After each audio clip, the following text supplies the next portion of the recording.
Hi, and welcome to Wow Talk. I'm Donna Cappuccitti, a thriving cancer survivor. And I'm her naturopathic doctor, Darlene Gustin. We're here to encourage, educate, and empower you on your journey to optimum wellness. Welcome, and today we are going to continue our discussion about menopause. Hi, we can't wait. Yeah, there's a bunch of questions out there that people have that I'm sure you get asked all the time in your practice. And, generally people want to know, when does this whole process begin? Well, the general answer is a few years after age 35. The descent towards menopause begins with perimenopause. Yes, which we spoke about, I think 2 episodes ago. Yeah. So in our mid-30s, our ovary production of hormones is passing its prime, and I get many, many new patients who come in that are 37 or 38 years old, and they feel this shift. So their lifestyle's the same activity level, same diet, same routine, and all of a sudden symptoms start showing up. So to me, it begins there. Yes, it has its own separate category of being called perimenopause, but it's a transition. There's no magic day or age that it happens. So we pass our prime at around age 35. You start feeling symptom changes at around age 38. And according to a medical book, the period stops around age 52. In real life, it's actually happening a few years younger than that, probably due to hormonal pollution. And it can vary. Some families have early menopauses or late menopauses among the women. And there are different other things that can happen in life that can make it come sooner, such as surgery, of course, or medications, etc. Or chemo. Of course. As soon as I started chemo, that was it. It was over. Yeah. But let's go back to the symptoms. What are the symptoms that patients are complaining about? So the symptoms of traditional menopause, closer to the finish line, is, well, the big obvious thing is you start skipping periods or they stop altogether.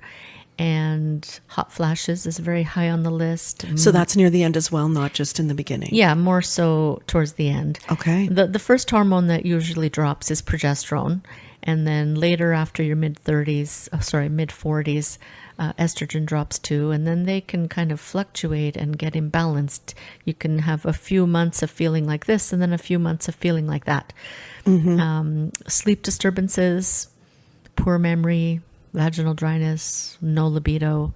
It's all over the place. It varies. It's a very long list of what menopause could feel like, but those are the top few.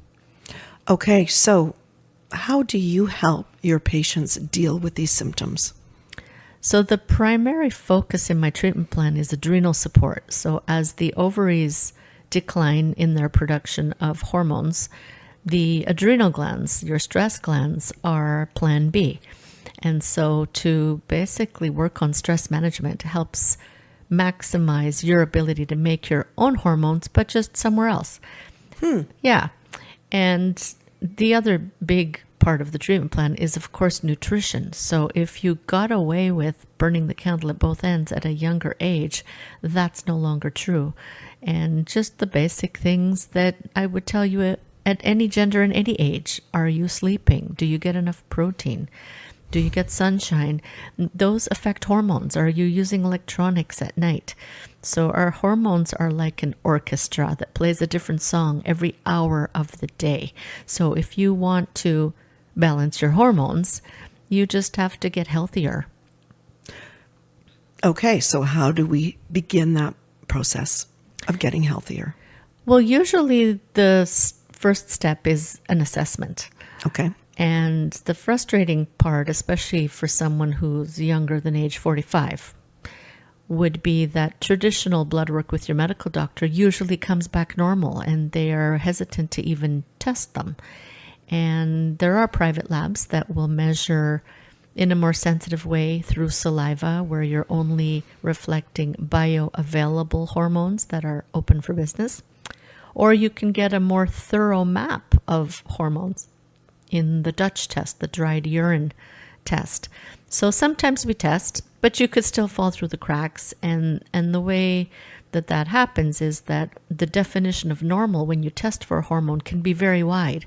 So, for instance, how much testosterone should you score on a saliva sample? From 5 to 50. And if you're 10, is that okay? Maybe not. It's okay for some people. So what those ranges mean at the lab is some people feel good at 5. Some people feel good at 50. Most people feel great right in between. So if you're a 10, that's on the lower end. Mm-hmm. And that may not be enough for you. So it's always negotiable. We want to stay in the mathematical normals of what's defined as normal in a lab, and you need to be symptom-free. And another key thing to know is how important oils are in your diet, because hormones are made from oils. So a lot of the times with supplementing, I'm giving healthy oils, and sometimes in a pulsed pattern. For instance, if you're still having menstrual cycles, I may give you omega-3s from day 1 to 14 of your menstrual cycle, and omega-6 from day 15 to 28 of your menstrual cycle. So there's just a million ways to support the person based on what does this person need. Okay. It's a big range. And also I remind people are usually amazed when I tell them this, the most powerful hormone in your body is actually insulin. So anything that you can do to smooth out your blood sugar can have a huge impact on your hormone health. So that would be just a routine with your diet and sufficient balanced meals with enough protein. And how much protein? That could vary seasonally. It varies based on your activity level. Okay. Mm-hmm. And of course, herbs are amazing. Herbs can relieve the symptoms very quickly. Okay, so let's talk about those. Mm-hmm, mm-hmm. So if someone is having period symptoms or multiple hot flashes per day, there are quick fix herbs that can boost up hormone levels of estrogen or balance the relationship between estrogen and progesterone. We call that estrogen dominance. And they are usually targeted at supporting the organ. A lot of the times they're supporting the adrenal glands, where you make hormones in your stress glands. But sometimes I also give herbs that work on the pituitary gland. And the pituitary gland is an organ in your brain. I call it the president of the hormone system. And the pituitary gland doesn't get talked about enough, but when you're in menopause, the pituitary gland is coordinating that transition. Your pituitary gland is the one that is behind the scenes starting puberty and then stopping your childbearing years as well at menopause. So pituitary support is critical too. Well, what kind of an herb would be good for that? Chaste tree is very popular, also known as vitex. It's a pretty popular herb that just kind of starts at the top to balance the hormone system. And it's a herb that also increases your body's ability to make another hormone called luteinizing hormone, which, I never heard of that one. I know. And at the end of the day, it leads to more progesterone in the body. Oh, really? Mm-hmm. Huh. Versus medical doctors, if they test or if they just give you something to relieve the symptoms, they might be giving you progesterone cream or progesterone hormonal therapy. Okay. Mm-hmm. All right. So do these symptoms go away? Of course, it's not supposed to be forever. Those symptoms are only present because you don't have enough hormones. They're telling you, hey, I don't have enough estrogen. I don't have enough progesterone. This is what's going to feel like until you pay attention and make the adjustments. But it's a transition in the body, just like, does puberty ever go away? Yeah, it does. You kind of get used to being an adult and you coast there for a few years, right? Yeah. So you're just going into a different stage of life. It's a transition. However, because the adrenal glands, the stress glands, are a key player in hormone production after menopause, I tell women when they reach symptom relief and they're fine and I'm weaning them off of supplements, and I say, you're fine now. But I said, it can come back anytime if you get stressed out. You could be 70 years old, you could be 90 years old. You stress out a woman, she can feel those menopausal symptoms again. Wow, that is so interesting. Which leads me to my next question about the emotional symptoms. What if someone's not feeling any of this stuff physically? What emotional symptom might they be feeling that could trigger or give them the indication that you're in menopause, babe? Well, there's an interesting topic. I'm glad you brought that up. There's a book I read on I think it was Women's Health, Women's Wisdom. I think it was in that book. And it was written by a medical doctor. And she was talking about the role of estrogen on our brain. And basically, estrogen in biology, it is a hormone that affects our brain and behavior in a way that it makes us nurturing and givers. And we neglect our own personal needs to raise our babies, to raise the young. So when you're very young and you're just busting with estrogen, you are the universal servant of your children, your spouse, your parents, your neighbors, your school board. You're just giving, giving, giving, giving. We all know people that are like that. We may see it in ourselves in the present or in the past. And as your estrogen levels decline, you sometimes look back and you start getting your own power back. Your children are maybe teenagers or in their 20s, maybe even in their 30s. And all of a sudden you look back and you go, hey, I'm done with the giving. It's my turn now. When am I going to get a break? When are you going to do the dishes? When are you going to deal with dinner? So there's this big emotional transition that happens to a woman's brain as we go through menopause that can have a huge impact on the relationships around her. And a lot of women look back at their life and they're no longer happy being the universal giver and servant in their social circle. And they start taking time and power for themselves. And the rest of them are just going to have to live with it. Yeah. Okay. It's time for me now. Yeah, well, that's it. When is it time for me? And if it's not Now. then, exactly. If it's not now.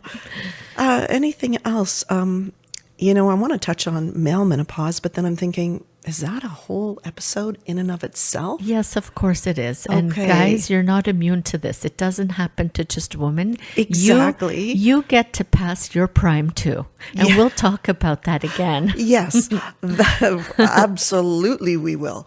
Someone has to talk about it. Anyway, on that note, is there anything that we haven't talked about that we need to address? Well, the big message I tell people, it's all about the stress management. And whatever you thought you got away with doing before, overgiving emotionally, sleep deprivation, lack of protein, you can only get away with that for so long. Yeah. And I often compare that to driving a vehicle. You can only drive like a maniac really fast until you run out of gas. So most of the time when I meet women with hormonal symptoms, it's burned out, stressed out. And you stress out before you burn out. So stressing out is like, I'm driving fast. Yeah, because you still have gas in the car. Eventually, you run out of gas and you get burnout and you have adrenal fatigue. So if I meet you and you're still stressing out, at which time we are more likely to find that cortisol is high, you're going to get different recommendations from me than when you're burning out. And so if I see that you're exhausted and there's no gas left in the car and it's a low cortisol type of a situation, that's not when you should exercise. Like the number of times I tell people, they go, oh, I'm just so burned out. And I try to go to the gym. I'm going, girl, you need to sleep. Sleep becomes more important maybe than exercise at certain times. And I say, can we just look at the obvious? Why would you force yourself to exert even more because somebody's telling you that exercise is healthy? There are times for rest too. Yes. And that time is now. So get your rest, get your stamina, get your resilience, and then go and exercise. But I mean, usually certain things like walking and yoga and stretching, those are fine because they're not going to make cortisol go high. They're going to make cortisol go low. So the right lifestyle changes at the right time. Sounds like great advice. And the same advice would be for the men. Yeah. Right across the board. Yeah. But except for their estrogen declining, it's going to be their testosterone. Yeah. I like how you're laughing all about that. Yeah, we get the testosterone now. Yeah. It's funny how that happens. Yeah. Anyway, on that note, thank you so much for listening. If you have any questions whatsoever, or you have topics you would like to hear us discuss, any suggestions, we welcome them all. And please reach out to us even over Instagram at WowTalk. Thanks for listening. Bye for now. Bye.